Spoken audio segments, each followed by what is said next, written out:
Platoon VM wrap. Me doing a school assignment, really. I'm just curious how other people UV unwrap things. I feel like I always learn things whenever I watch people do other things. I don't know. I honestly just start out by marking the seams. I turn highlight and wrap on, so that's how it's marking for me. Let me do a quick intro just to say hello to everyone on stream. Whoever's watching this in the past, thank you for joining us for our community meetup from IndiaAllies.com. We do these every 2 weeks, and I've had a bunch of requests to make them available to watch for people that can't watch them or join them right now. So I figured I would just stream them and then just have an archive of them for anybody that wants to watch. So we're joined currently with Necromancer and Midnight Kiss, but we might have some more people drop in or drop out. This is just a very casual meetup. So Necromancer is showing us the 100% proper way that everyone should UV unwrap. This is the tried and true method.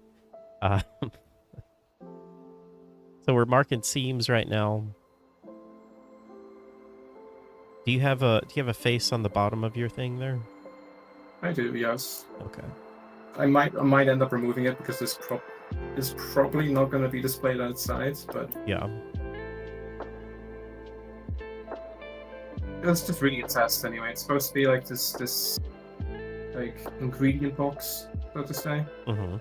But not sure I'm going with this. So you're using live unwrap, right? Yes. Do you always prefer to use live unwrap? Only when doing the initial when marking the seams initially, but once that's finished, I turn that off and then just arrange the UV myself. Because else, if I go in to align the UV and then want to change something, then the whole unwrap will basically do itself. And yes, you can pin stuff, but I don't bother pinning that much. Wait, you can you can pin stuff? I don't know if I know what that means. You can just pin the vertices, so if you unwrap the whole thing, they will stay in place. Oh, see? This is why I asked. I didn't know you could do that.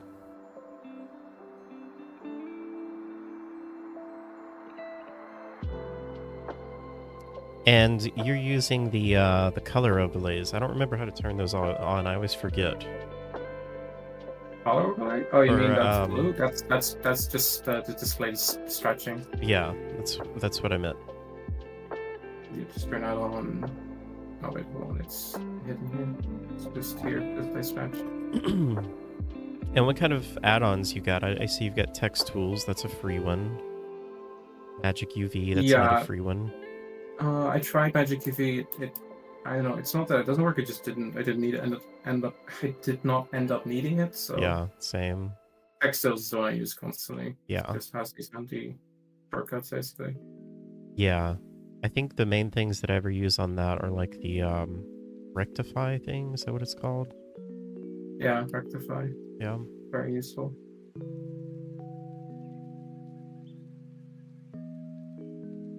I'm trying to figure out how to get these.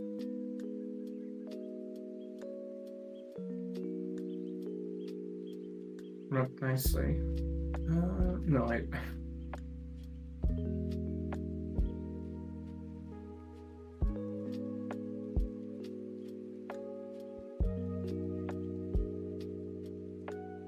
that's not fixing it.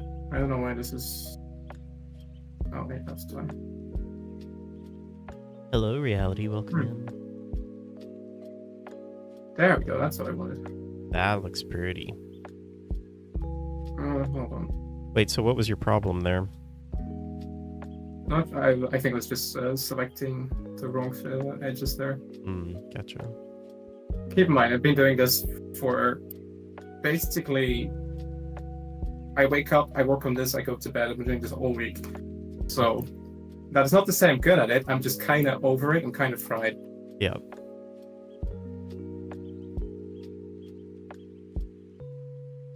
But yeah, it's just the nature of having a shit ton of assignments in like a span of 3 weeks. And since we were telling us about this before we kind of started, what is your project?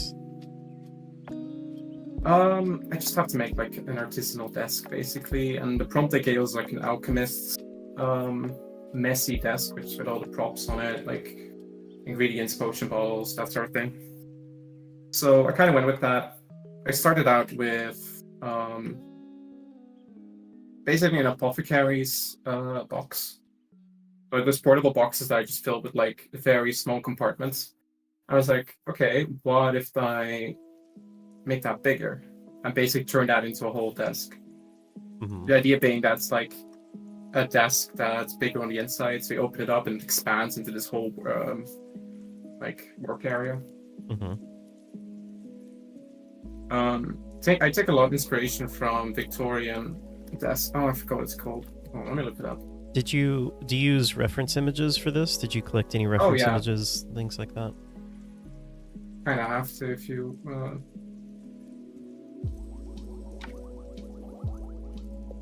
I wonder if I can just drag this into Blender and show you. I don't think so. No. I'll just put it in the Discord chat so you can take a look.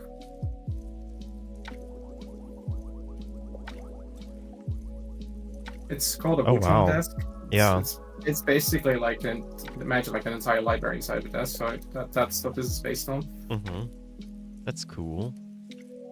And so that thing actually folds up, huh? Yeah, that was the idea with this. Yeah. I removed the other two because I was like, no, it didn't look the way I wanted to look, so I removed them. Gonna re-add them later. Yeah. That's cool. And it turns out you can apply an array modifier to a whole collection. So I'd have to select every single mesh individually and apply an array to it, then make sure it's offset properly. And I didn't want to deal with that right then, so. What, for your hinge there? For example, yes, because I wanted to like hinge on the bottom and the top, but this is not one mesh. This is just the hinge pattern itself, and then the two leaves. Right. Oh, it seems like you should be able to do an array on that. If I merge them, yes, but then I would lose. Then yeah. And the leaf is its own object. I mean, I could merge it with the. I can do it, but then I end up having to remove a lot of the modifiers and apply them, which I don't want to do until very last. Oh, okay. What kind of modifiers are you using? These are just physics constraints, so it's like not even really modifiers, but it's just parent relationships. So I would still lose that if I apply the stuff. This desk, I used to have a mirror modifier, but then I applied it. Oh yeah, this is just an array. It's just a single drawer and an array modifier on it. It's just simple stuff like that. I had a mirror modifier on this crucible, but I applied it for UV unwrapping.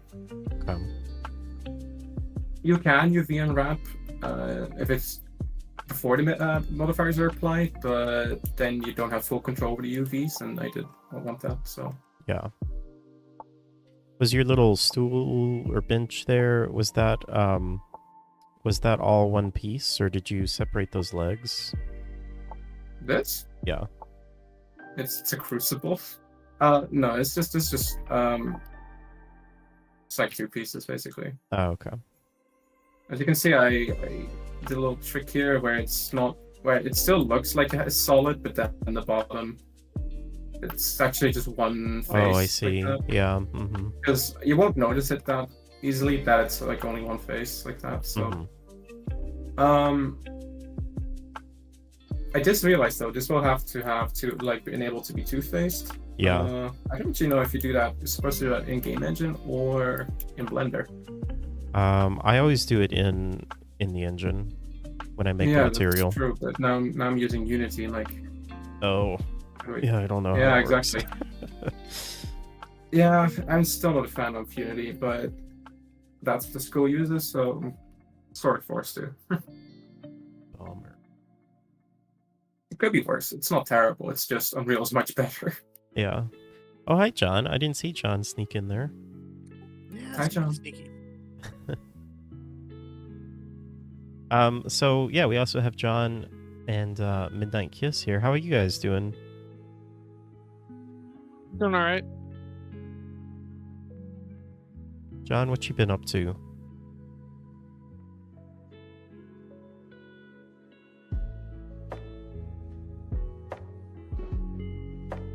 Or maybe Midnight Kiss, what you been up to? I've been planning to make an action RPG, but I'm a little intimidated to actually start the game dev part. An action RPG. Well, have you made anything like that before, or what have you done before? No. First thing. Okay. I try to start simple, but my creative spirit just has a bit of a mind of its own, and I'm sure you know the result. Yeah. Have you made anything in what are you using, Unreal? Yeah, Unreal. Have you made like any kind of gameplay mechanics or anything like that for it? No, I've mostly been doing like world building and creating practically everything in the world. Okay. Well, I could tell you it probably is going to be way more ambitious than you think it's going to be. Oh, I know for sure it's going to be way more ambitious. But, I mean, that's just how it works. Well, it doesn't have to work like that. But I also get, like, everybody, when you start out, you kind of want to, like, make your game, which turns into a much more complex process than you think it'll be. Like, even if you think it's going to be complex, it's going to be way more complex than that. I know. I am fully aware the terror and just absolute bad time I'm going to have. Well, I think it just depends on like what you want. What are your personal goals? What you want it to be? Like, is this something that you want to sell, like make an actual product and sell, or is this just like a fun hobby that you're doing? I mean, if I can sell it, that'd be nice, but... Well, if you're gonna sell it, I would definitely recommend trying to be as thorough as you can, making like an actual plan for it. Oh yeah, that's what I've been doing. Okay, cool. I've just been focusing on the more literary parts first. Mm-hmm. So what's then... Oh, I'm sorry. Go ahead. I was gonna say, because then, even if I can't properly make a game out of it, I can at least like make a novel or something. Oh, that's interesting. Do you like to write? Yeah.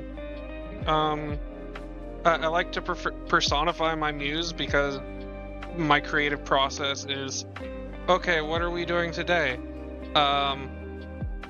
Take a random subject and then expand upon it. Mm-hmm. Hi, Koala. Welcome in. So can you give us like a short pitch for the game? Like, what's it about?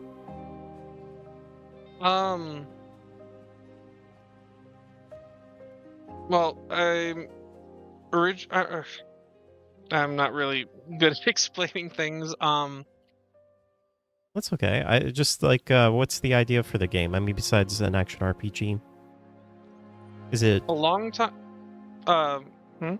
Is it like, is it just one player, or do you have like a group of party members? For now, I'm just planning on having it be one player, but there's kind of an option to make it multiplayer if I feel like it later. Okay. Oh, I'm gonna cut you off there. If you want to add multiplayer, do it from the start. It is infinitely harder to add it later than to just start with it. very Uh, common uh, misconception in game dev is that there's such a thing as a multiplayer button, but basically your whole game needs to be based on it. yeah, but at the same time, I'm not sure if I want to deal with the hassle that is multiplayer. You probably don't. That's okay, but you need to make that decision when you start, because it's Yeah. yeah. Yeah, I would say like if there's any thought that you do want to make it multiplayer, then you just need to make it multiplayer, and like if it's not going to be multiplayer, then that's fine. But if you think there's any possibility that you want it to be multiplayer, then definitely setting all of that up and working like it's going to be a multiplayer would be the way to go. Yeah, I'm fine with just single player for now. So, what's it's an action RPG, so is it like a Diablo type game, or is it like I don't know, what's like a comparable game? I'd probably compare it more to like Skyrim-ish. Okay. The project itself is inspired by like isekai stuff and the Italian Renaissance. Oh.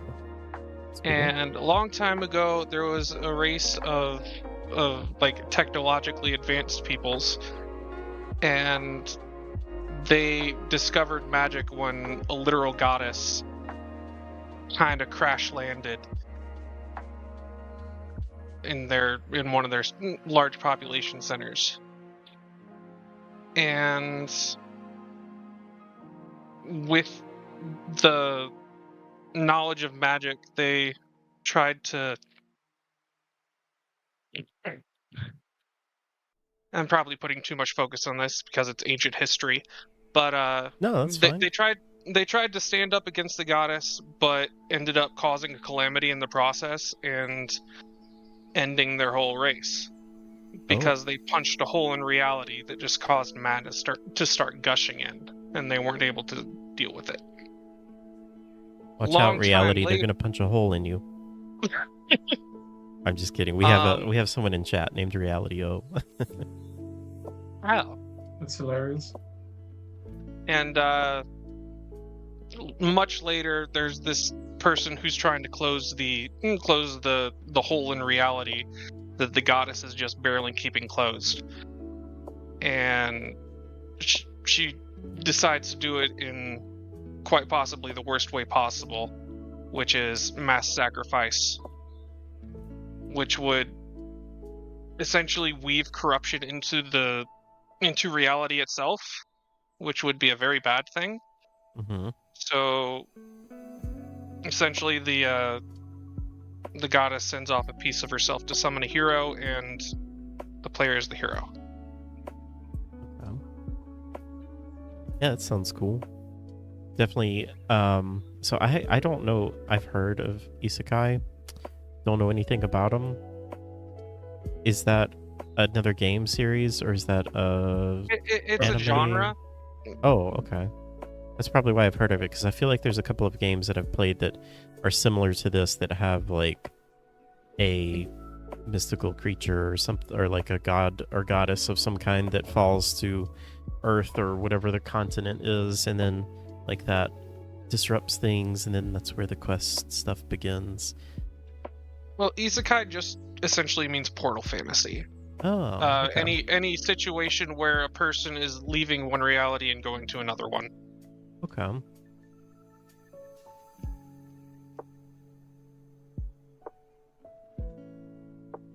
I'm trying to remember what game I've played.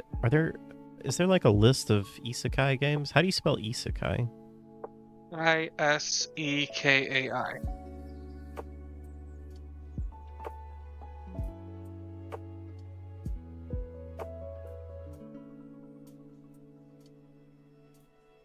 See a list of games, because I know I've played some games that are like that.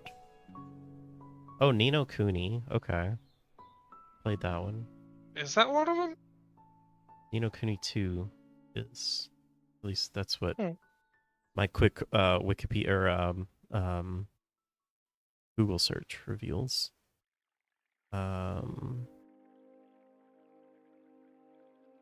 Still feel like there's a better one that I've played. I'd say the Ni no Kuni's not good. Shin Megami Tensei 5 listed on here. Doesn't really sound accurate.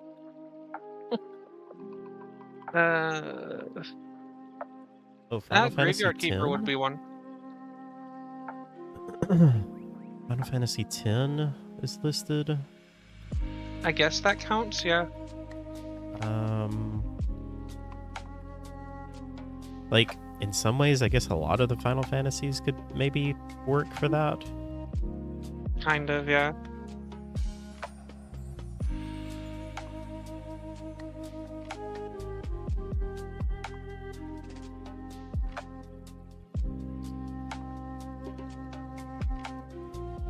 I still feel like I'm remembering one game that I played that just very much reminds me of kind of the story that you're describing.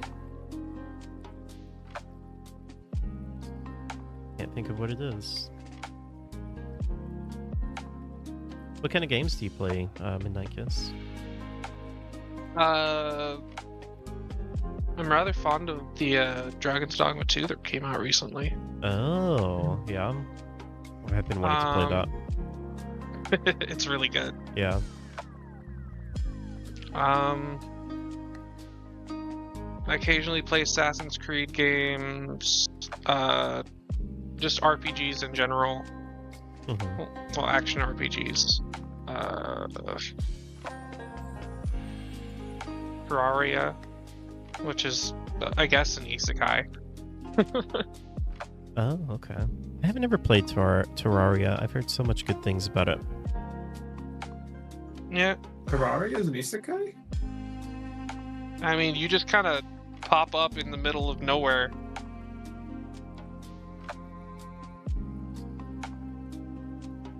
So I'd say it counts.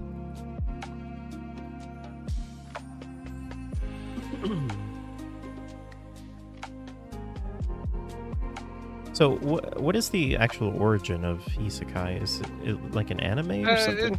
Yeah, it's like an anime term. Okay. Although I have heard it was recently added to the Oxford English Dictionary. Huh. Ooh. Yeah.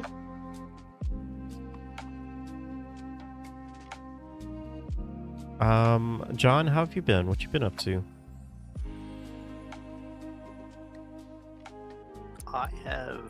I've actually been deving, which is exciting. Ooh, that's exciting. Seems like I took so long not doing it. Been working on anything particular that you want to talk about? Well, I think I know it took me 2 years, and I have, I guess, realized the error of my ways. In that, I think everything that I have tried to accomplish, despite thinking that the scope was small enough in order to accomplish it, I think I have realized that there is no way that I can in fact do these things. So I don't want to say I have started over again, because I definitely haven't. I've kind of I'm sort of merging everything that I've learned and a lot of the stuff that I've done and coded sort of into one thing, and I am I'm doing a I guess like a PS1 era. It will probably be more of a Silent Hill than a Resident Evil, but definitely in the survival horror genre. Nice. Go on.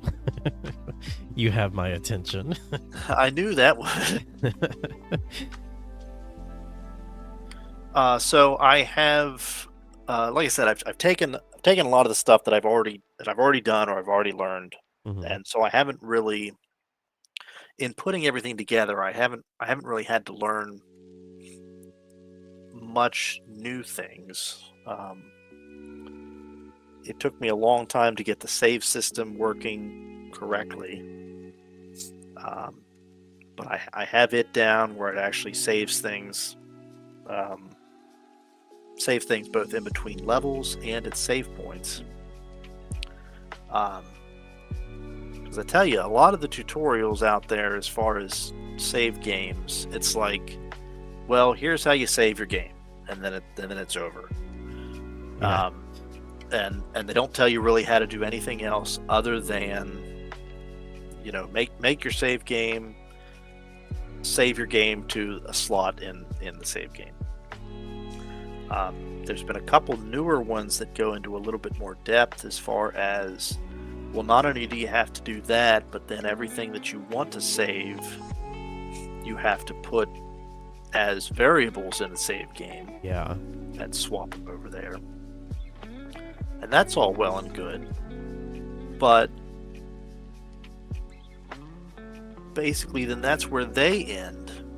And so unless you're doing a game that has a single save game function, like with a single slot, and you want that game to save every time you like switch a new level, that like it doesn't go anything past that. Mm-hmm. So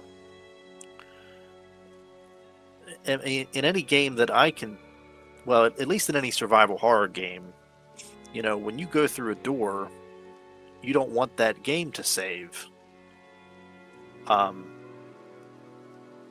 Where if the player dies in that room, they just restart at the last door that they came through.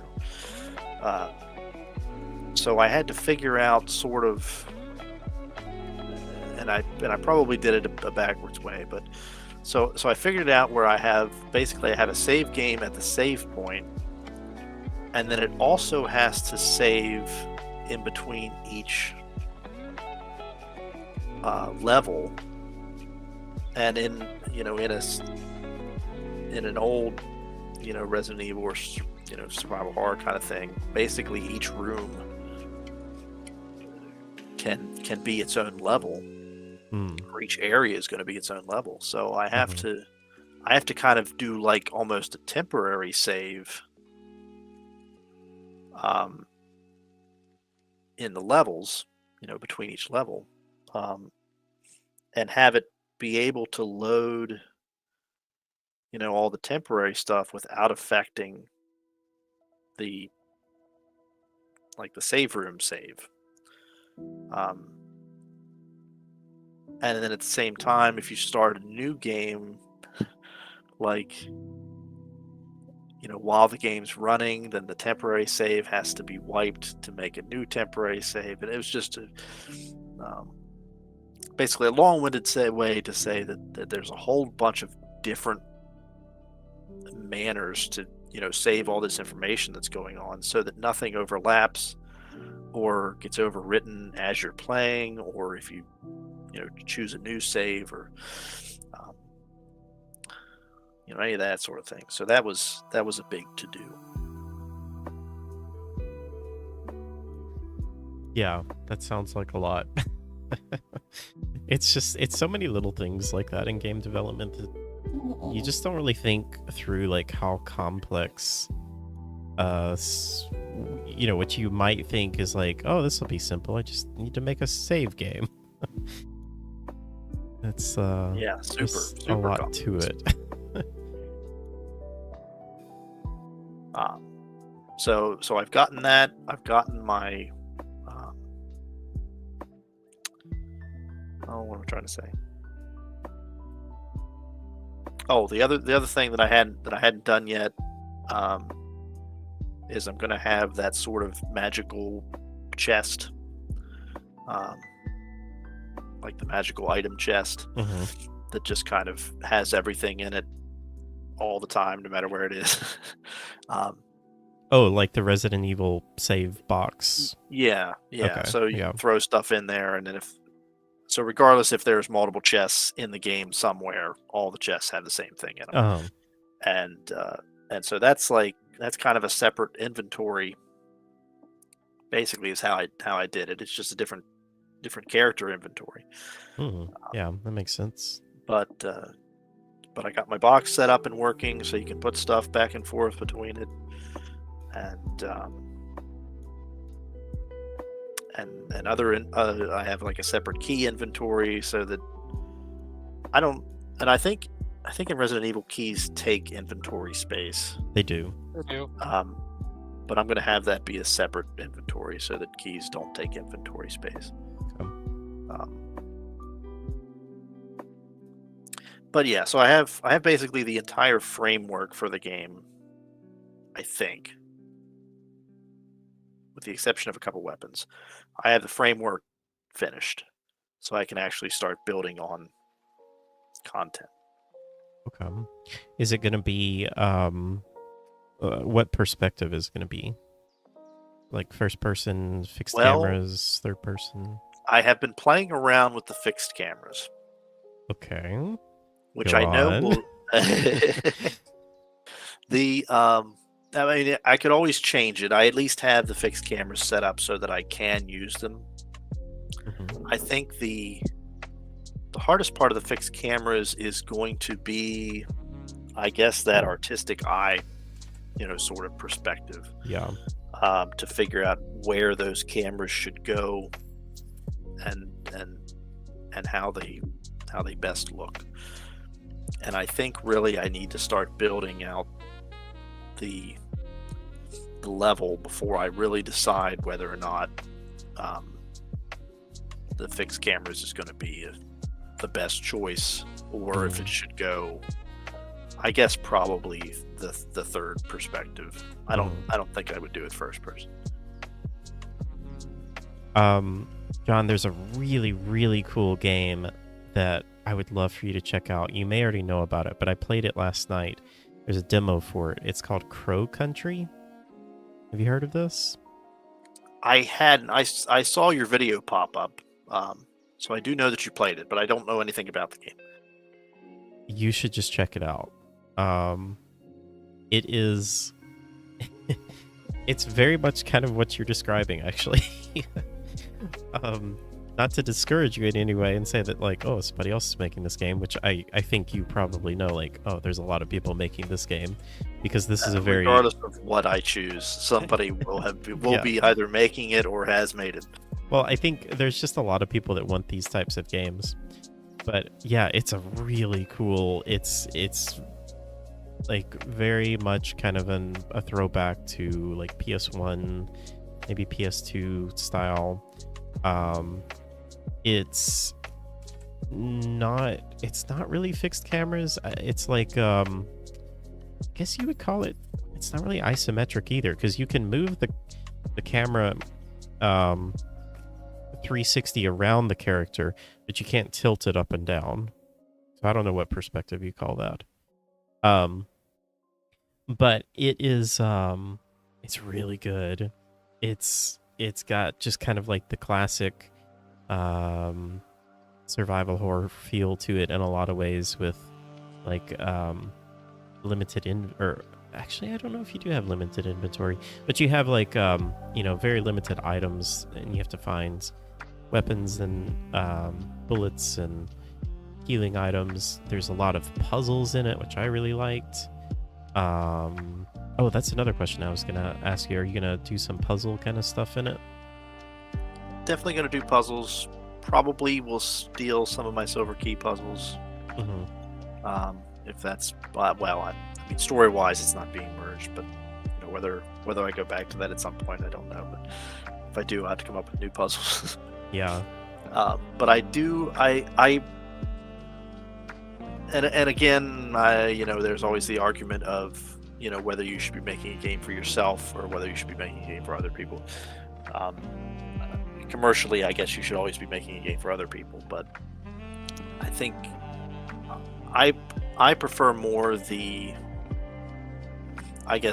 earlier Resident Evils, Alone in the Dark, Silent Hill, more the explore and puzzle aspect. If you want to go through the entire game and not fight anything, I think that should be a possibility. Ooh. But at the same time, if you want to fight the monsters out there, go for it. But I do like that ability to have it both ways. Yeah. And I know, I guess, and it's been a long time since I played them, but at least in the earlier, Resident Evils, I guess you couldn't get past every monster without fighting them, but a lot of it was, do you conserve your ammo? Yeah. And just, you're just kind of running past stuff rather than fighting them. And then sticking more, with a lot of that exploration kind of stuff. Yeah. And I mean, well, you obviously have to fight the bosses. Sure. But yeah, that is definitely one of the things that I love is about survival horror is like making the decision, okay, am I going to spend potentially 8 to 10 bullets to down this one zombie, which, would be nice because maybe he's always getting in my way, but then that also is throwing out 8 to 10 bullets, where I could maybe need that later, I love that decision making that you have to do in survival horror.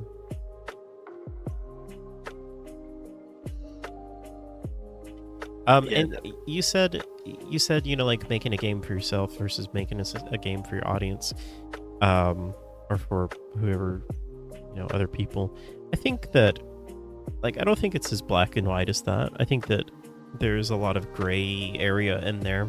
Like, you can obviously make a game, and I think this is a great example of this, that like, this sounds like a game that you really want to make and you want to play, but I think there is a big demand for this. Well, I know there's a big demand for this game, or this style of game out there. Yeah, I guess, the style of the game wouldn't change, but I guess it was more to the point of, does the average person that would want this game, are they wanting the more action-oriented style, I guess, that Resident Evil has become, versus like the older survival horror style? Well, I would say the majority of people are going to want more action oriented, but that doesn't mean that there's not a large amount of people out there that want and like really crave that classic survival horror experience. And I guess like from a business perspective, you kind of have to do the research and figure out like, okay, is this a large enough audience within this niche that it's viable? And in my opinion, the answer is yes. I think that they're like, I think the reason that I say yes is because I think about games like Signalis. Did you ever play that, or do you know that game? It sounds familiar, but I couldn't tell you what it is. The game came out a couple of years ago, and it was very much a classic Resident Evil type game that sold like crazy. It's also just an extremely good game. But at the same time, I mean, when I say it sold like crazy, like, it's sitting at overwhelmingly positive reviews on Steam with about 15,000 reviews. So, like, in my opinion, that is very good. I think the research that I've done, you typically can expect anywhere from about 1 to 5% of the people that buy your game to review your game. On Steam? Yeah. That varies wildly per game. It does vary, but that's kind of average what I've found. On average, it's closer to 30%. 30%? Yes, but that specifically applies to games that have a high number of reviews. I'm talking about like tens of thousands of reviews. Yeah, in the research not that a I've done, linear like on the kind of games that I'm looking at, most of them are between 1% to 5%. So I guess more like indie games, smaller audience games. So yeah. So anyway, you know, this game Signalis probably was maybe on a little bit higher end, maybe let's say 10%. But even if that's the case, 10% of the people reviewed this game. Out of 15,000 reviews, that means that it sold 150,000 copies. And in my mind, like, that's a total success. If I sold 150,000 copies of my game, I would be elated. If I sold 150 copies of my game, I'd be elated.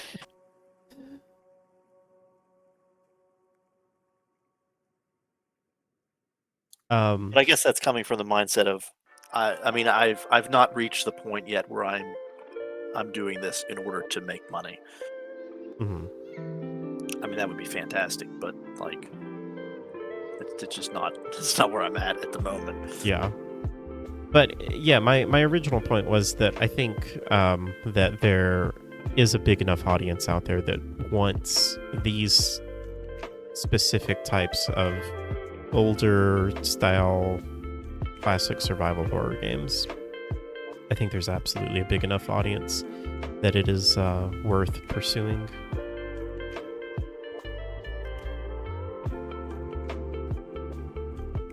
Sounds good enough to me. Yeah. I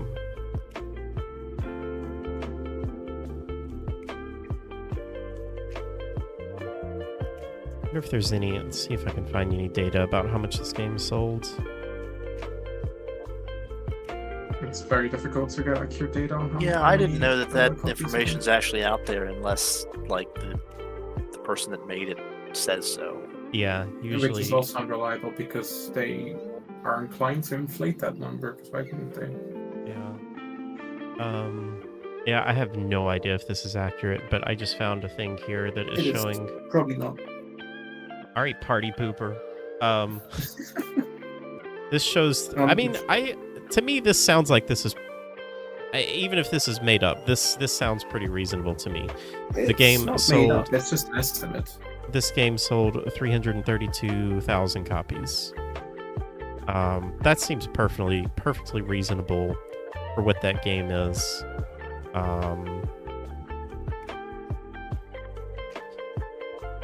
Let's see.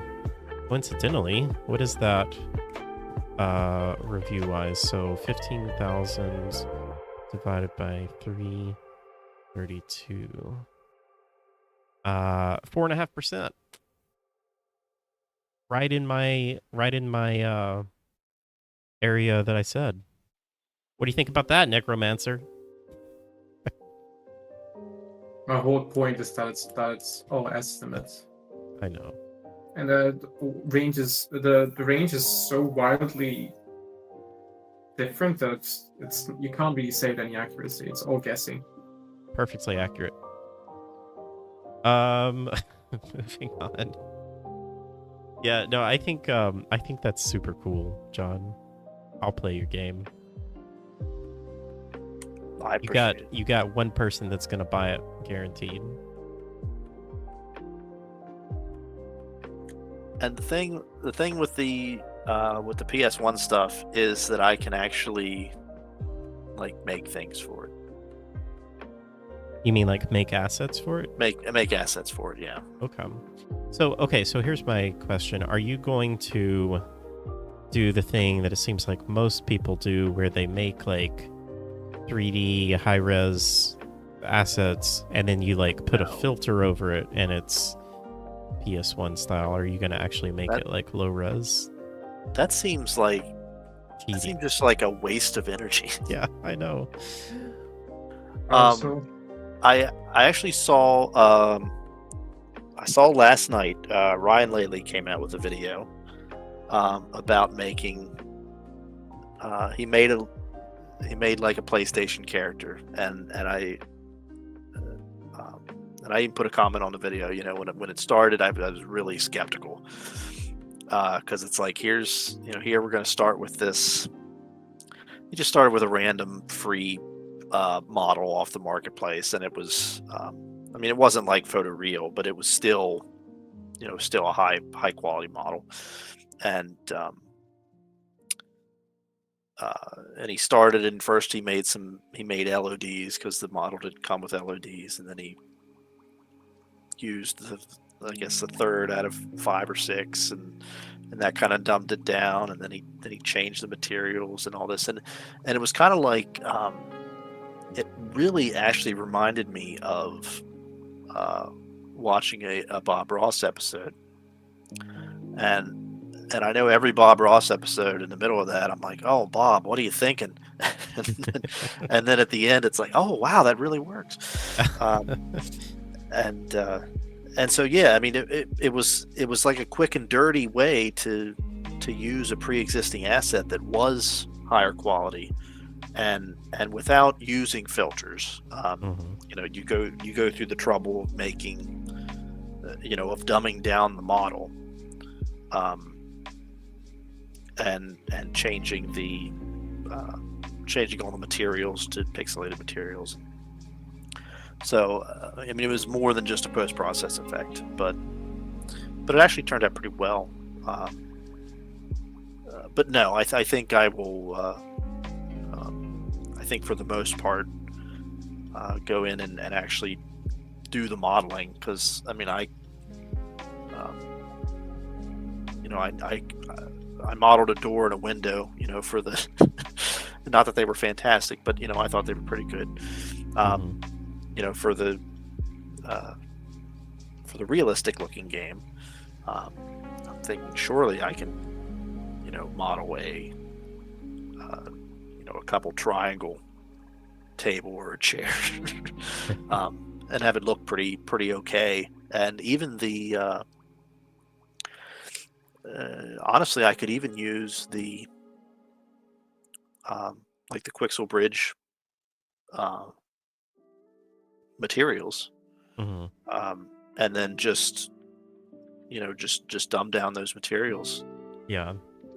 Not use the normals or anything, and as far as texturing or trying to find ways to do it, but yeah, I think it is very possible to do assets with my current set of modeling abilities, and have everything look well enough, that it belongs there. Have you done PS1 style modeling before? I have not. That will be a new thing to learn, but I don't mean to be a party pooper again, but it sounds like you're underestimating how difficult it would be. You were just full of bad news. Necromancer is just difficult is not bad. Difficult just means difficult. Yeah, difficult is fun too. Like, if it's too easy, like, well, what's the point? Anyone can do it. It's not even fun to learn either. No, I mean, I know in merely the thought that it is something that I have not done before. I mean, I know it is something that I will have to learn how to do. I mean, I don't expect to just, put a couple shapes together and boom, I have an object. And because I'm not, I mean, because I'm still working in Unreal, I'm not making something for a PS1. So, I mean, even if I do it not, precise, I guess, maybe the word I'm looking for, or the most optimized I can get it, it's not world ending. Yeah. I wasn't really talking about optimization, it was about making it look good and the way you want it to look. Oh, yeah. I mean, yeah. I've watched a couple videos on it, although I've not actually made anything. I mean, I know kind of the direction that I need to go, and And it might not be exactly. I know there's also like the PS1 purists, at least that people talk about. You know, they'll get on you for something not being like super accurate to the era. I mean, that's kind of ridiculous, though. Like, you know, how accurate do you want to be? Do you want to, like, literally go out and get, like, a PS1 dev console or something and work with that? Mostly just people are often talking about the artifacts that were present in those early games. Like, they would not render textures correctly, or the UVs would be very warped when they were almost parallel to the camera angle, so they would look weird. But that weirdness, that was kind of the charm of that era. Yeah. So they're mostly talking about emulating the artifacts that were produced. Yeah. It is interesting to me how that's even a smaller niche, but it is a niche that I think people are, I guess, being successful with. I know that there's a group of people out there that literally make NES games still and sell them. Oh yeah, actually on the cartridges. Yeah. Yeah, I've seen a couple of those too. Yeah, that's pretty wild to me. It's cool though. I mean, it's cool that we can live in a world where that is even possible, you know, and like people can find an audience doing that.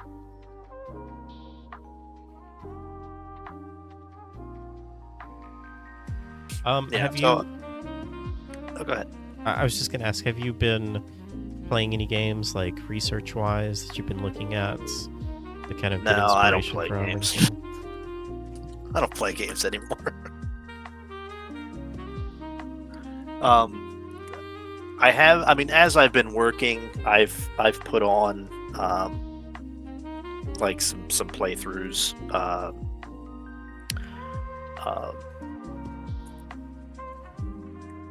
I know I've watched the Resident Evil 1, some of the Resident Evil 1. I guess it was for GameCube. Might have been the remake, which doesn't help me as far as graphics go. Remake still looks insanely good. The remake does look really good. It's insane how good that game still looks. And the original Silent Hill game too.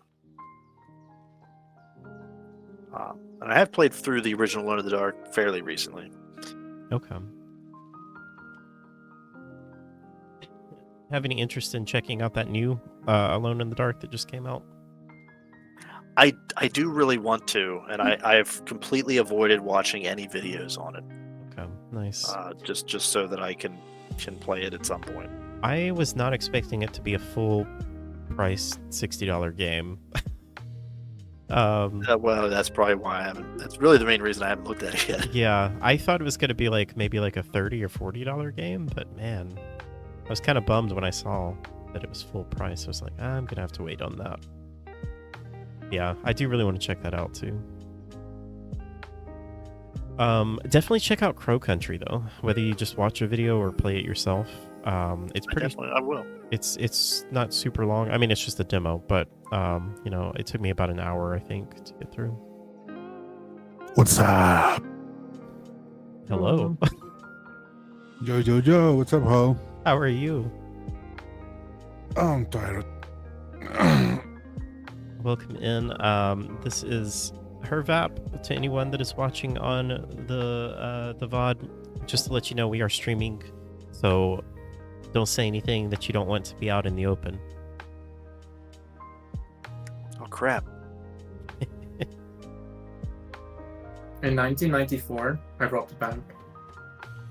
1994. I feel like you were not alive in 1994. That's exactly what I want everyone to think.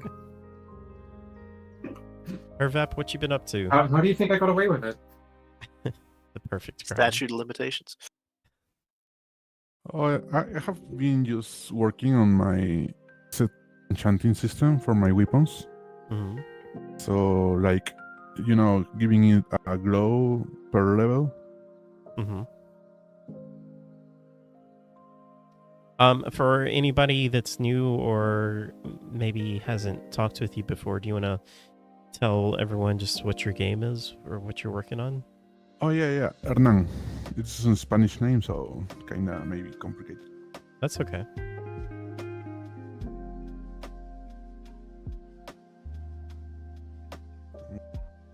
Send a picture. And what was the name of it?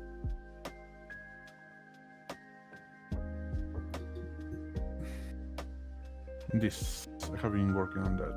You know. Oh, putting it in chat. Let's see.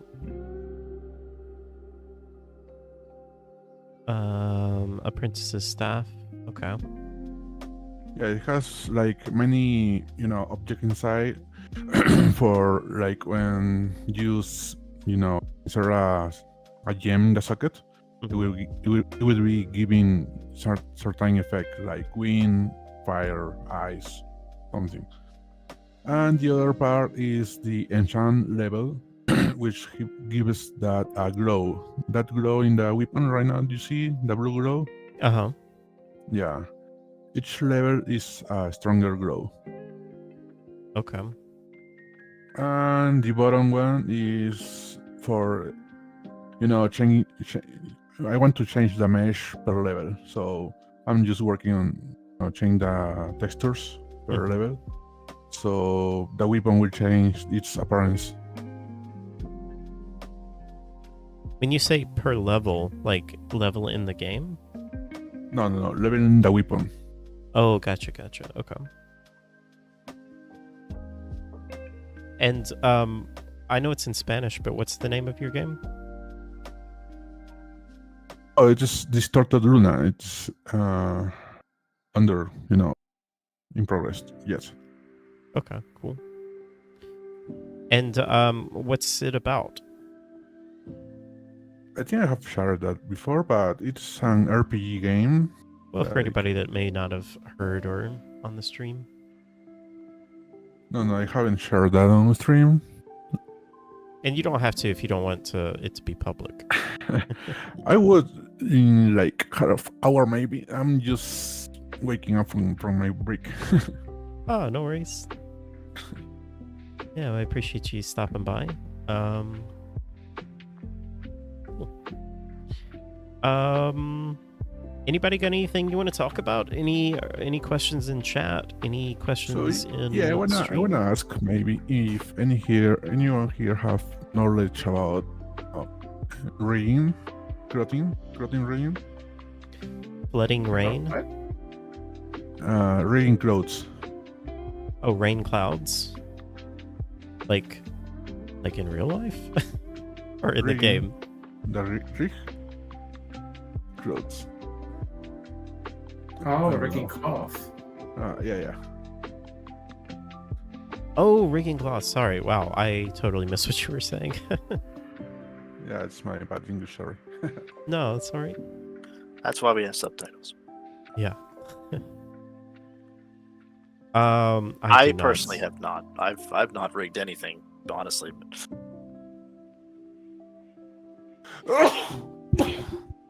Bless you. Bless you.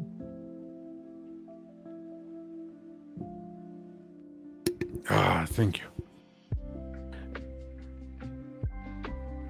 Yeah, I've rigging cloth like as in clothes or like clothes, is that what you're talking about, like what you wear? Yeah, clothes like pants, chest, gloves, Yeah, arms, boots. yeah. I'm asking this because I have, paid a freelancer before, like to, create like, let's see, 13. Yeah, somewhere around 35 clothes. Between chest, gloves, boots, and well, he did deliver the work, but it was my fault that I didn't review it. I was so in a hurry, like checking other freelancer works. I say okay, thank you, paid and done. But when I tried to use it in game, I figured that the rigging was wrong. How is your main character rigged? Is it just It's like a humanoid. standard? Yeah, it is standard humanoid, but it's certain slim character. Like I placed it here, and When you say rigging clothes, do you mean just like because the rigging, clothes have rigging it to like a needs to have certain way paint to the armature, because since it's a modular character that I'm creating, so I disable each part of the character mesh, for the cloth to be reef. So it's actually only the clothes walking.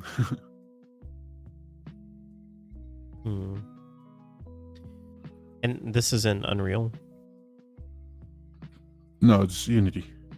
Oh, Well, technically you can rig in Unreal now. They added that that's true. this update. So, but I don't know. Can you rig in Unreal and then like export it for Unity? I would not do that. I would just use Blender or any other modeling software for that. Yeah. But yes, technically you could. Yeah, Hervap, I'm sorry. I don't sadly have any experience with rigging anything. So Like John this is said, I've never rigged This is the anything. character. Okay.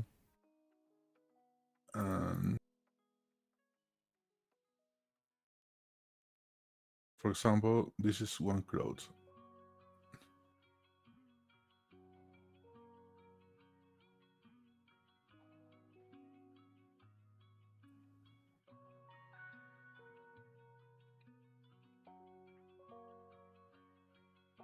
What the hell? This is how it looks without taking off the mesh parts. Mm-hmm. And this is how it looks when I take out the mesh parts.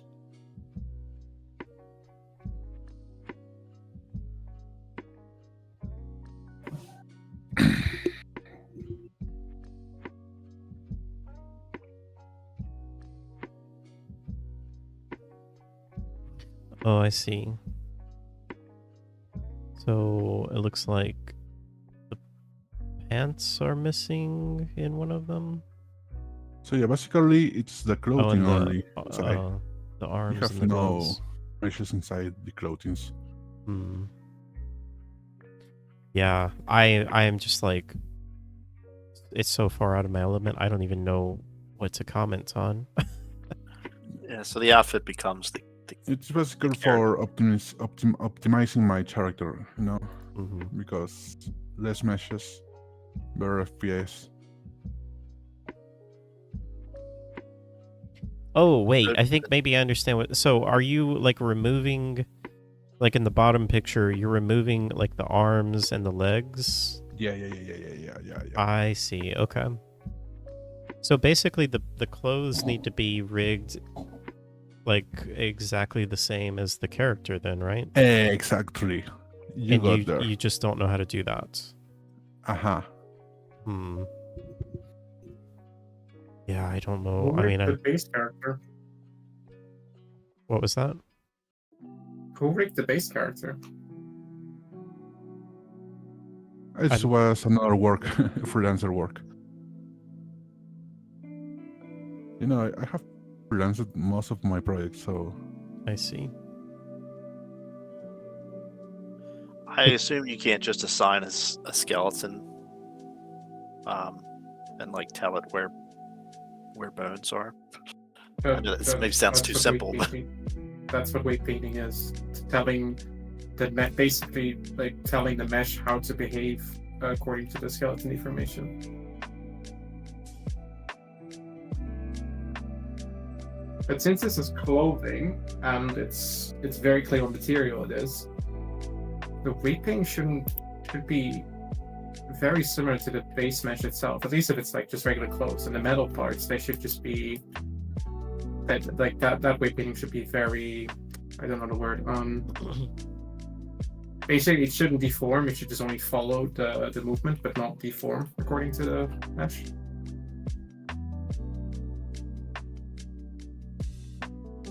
That makes sense.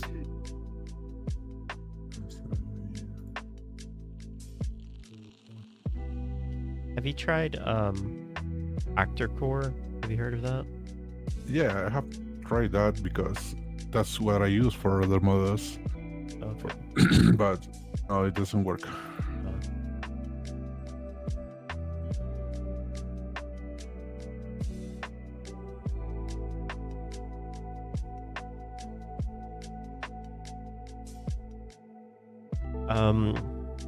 Can you go back to the freelancer that rigged your character, and can you see if they can rig the? Yeah, I tried, but no, he disappeared. Like it was some like around the COVID era, so I hope he's okay.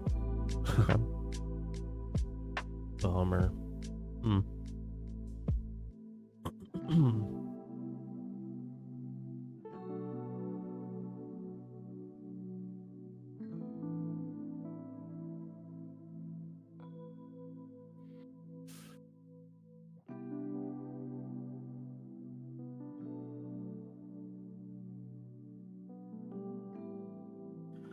Yeah, I wish I could help. I just I don't know anything about rigging, and if I did, it would all be, I guess, Unreal rigging.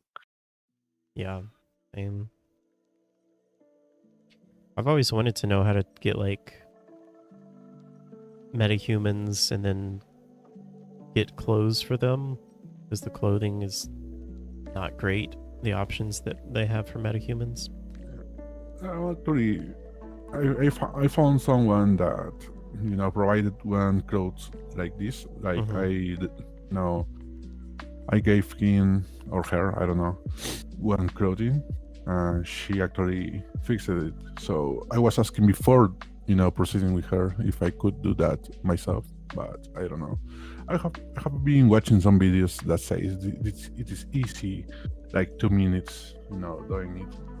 But I'm not that expertise with armatures. They always say, "Oh, it's easy," and then it's not easy. I would think at least I can do modeling like buildings and stuff, but not armatures and stuff like that. Yeah, like if all the clothing was the same, if somebody did rig one set of it, you might be able to use that same rig or that same skeleton with all of your others. I don't know how to tell you to do that, but it's not the skeleton, it's the fact that the clothing has to be weight painted to actually work with the skeleton. Yeah, and the rotation, the position, and stuff like that. But judging by your mesh, you could just match the weight painting of the existing mesh.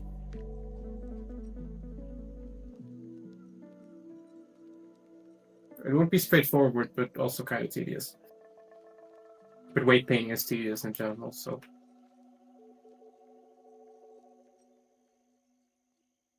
Have you ever weight painted before? Like at all? No, never. Oh.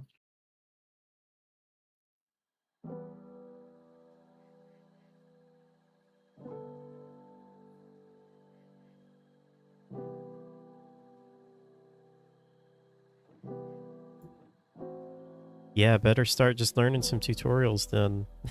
That's all I got. I know that's not exactly a great answer, but yeah, brother is a whole world. Like yeah, I know. I might end, hitting that gear. Yeah. Honestly, I mean, I know maybe it's like a very unorthodox approach, but that those new updates for the rigging in Unreal looked pretty easy to use. You just gave me an idea right now. I could just pay someone to teach me how to do it. Yeah. Yeah, I could use that. Huh.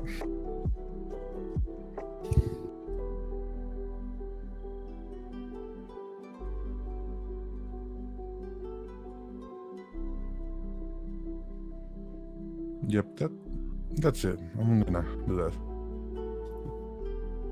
Glad I could help anytime. Thanks, guys. Well, I do hope you get it figured out, though. get it working. I know it's like, again, it's just so many things like that in game development that you don't really think about, like how complicated things are going to be.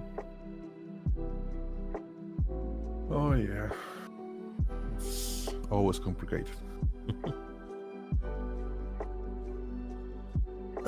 Well, guys, anybody else got any questions or topics you want to talk about? Pretty silent today.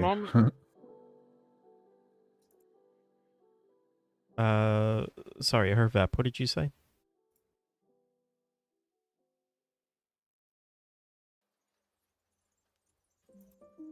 Did you said something when I asked about questions or topics?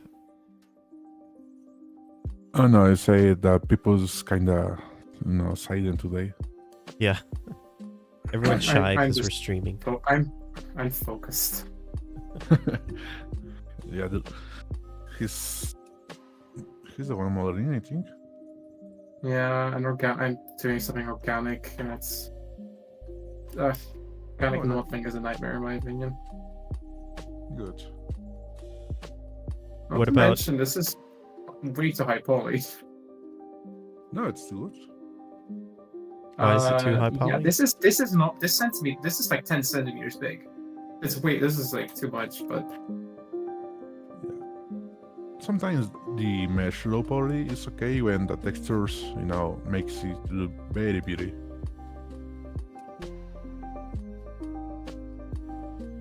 like I need this to be very low poly, but kind of failing at it.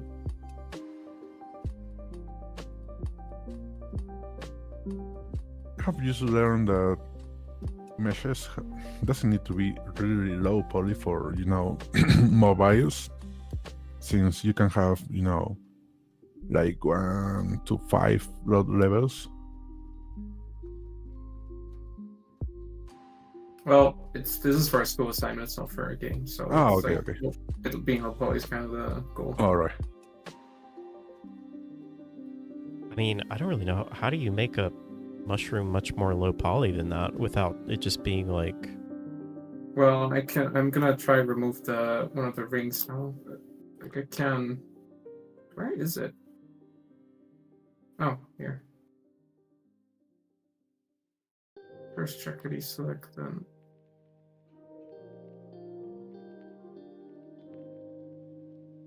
Okay, maybe that's a bit much. That's what I'm saying. I Like, mean, I feel like that's about as low poly as you can make.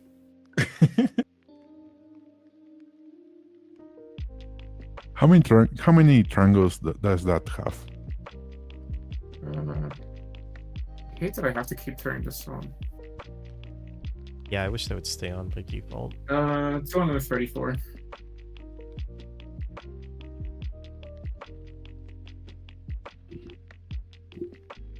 It's pretty low.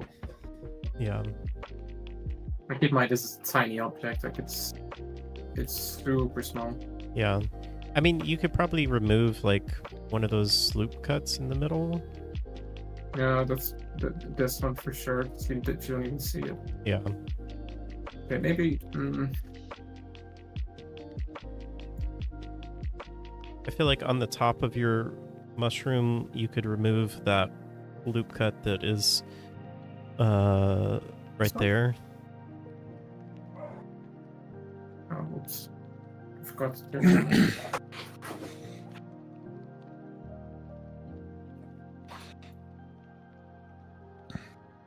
I guess, yeah.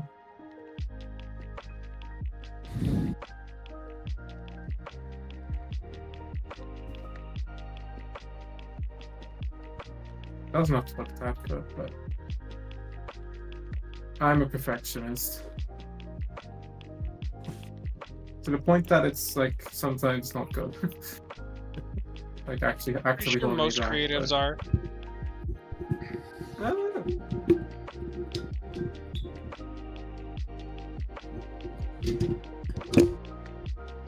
I'm not sure if I agree.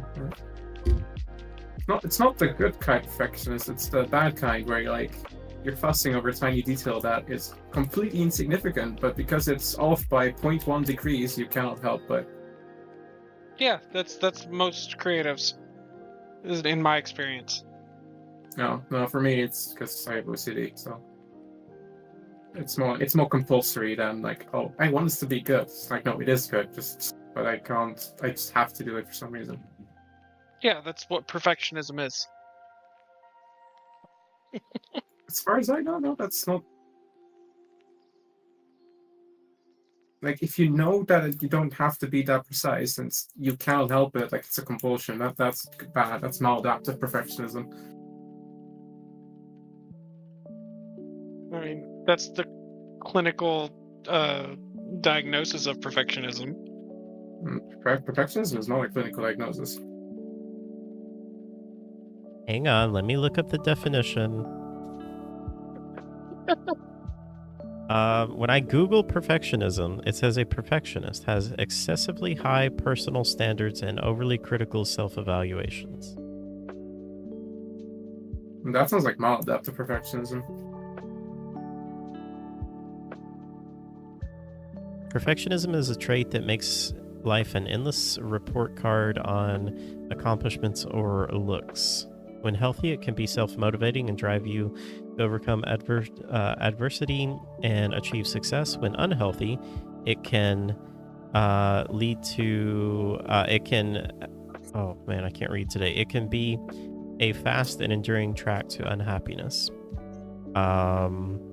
They have an example here that says just see necromancer. I don't really know what that means.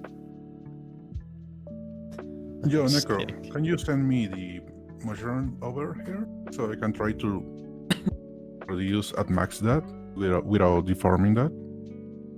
Sorry, what? Like if you can export your mushroom to send it over here in the chat so I can like try to reduce it at max without deforming the mushroom. Sure, but I don't really. What do you mean reuse it?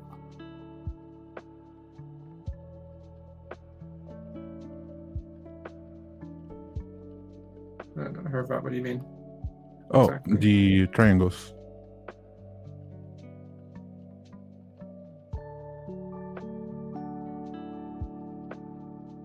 I'm not sure what you want to do with the mushroom. That's what I don't understand.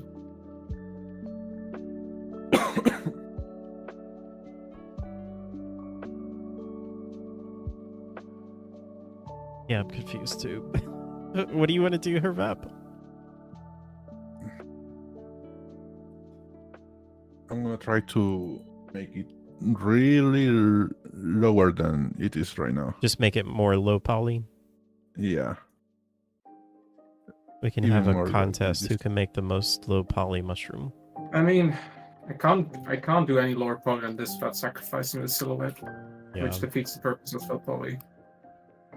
yeah. I feel like this is pretty much as low as you can get.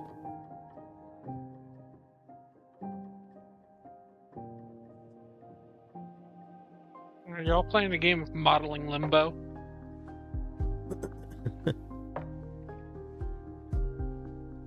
That could be a fun game.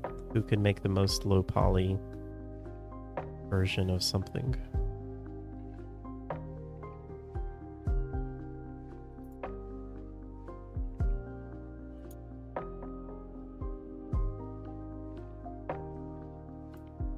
You and I have different definitions of fun. But I guess what one person considers work, the other considers fun, just based on the context. Like if it's a game, then it'll immediately going to be more fun than like actual work. Yeah. Like look at all the work simulators that are out there, like Power Wash Simulator. Exactly. 160 triangles? That's pretty good. What is that, a hexagon or an octagon for your cylinders there? God, I can't count. I think it was 8. Octagon. I feel like you Yeah, could it's probably octagon. get away with 6. I can. Oh my god, why would it? Well, it's for your, like, the stem part is what I'm talking about. Oh, for the stem? Yeah.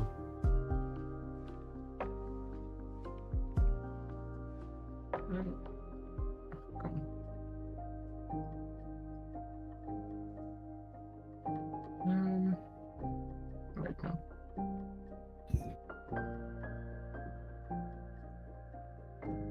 Yeah, that would work. Oh god.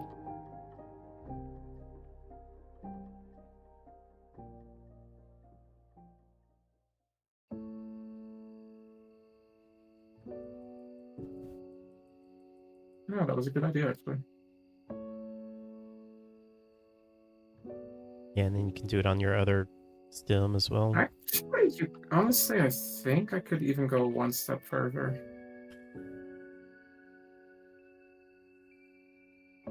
Just go down to just 3. Just make it a triangle. I'll make it a triangle. It won't look round anymore. But Yeah, you might could get away with here, 5. Hexagon. Yeah, that works actually. Thank you.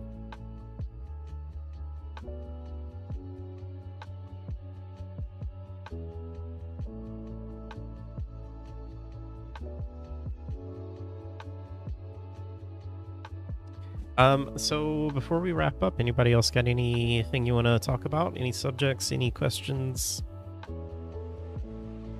No.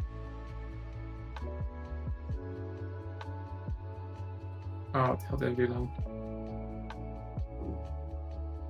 What are we down Okay, to? that might be- 124 triangles?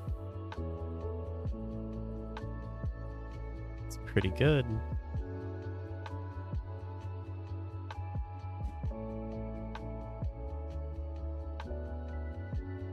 It is looking a little weird where it comes into the other stem there now, but I mean, Yeah, that's it. I mean, if I can actually merge them, but that would be a nightmare to run. Actually, no, it wouldn't be. Sure, let's fix that. But then I do have to add extra loops. Let's see, that's 5, so...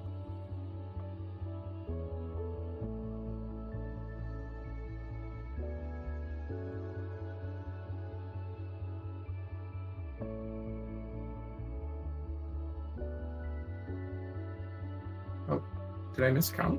No, wait, I added 6. yeah, I think you doubled up one. Yeah. No, I just, just the brain fart. That makes sense.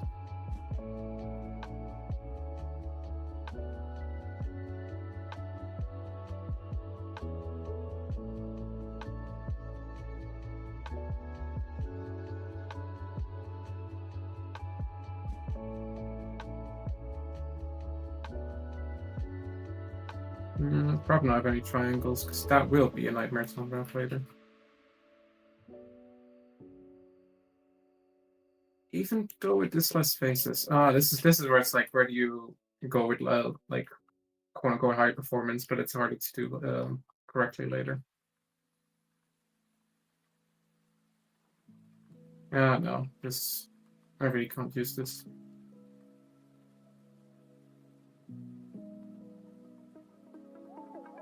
All right, guys. I think that's going to do it for us today, guys. Thank you all for hanging out and joining us today at the community meetup. We'll be back in 2 weeks. We'll do some more. You guys, of course, are welcome to hang out in chat as long as you want, or in voice chat as long as you want. But I'm going to go ahead and say goodbye. I'm going to end the stream here. Thank y'all for joining us, and I will see y'all next time. Bye, everyone. Bye.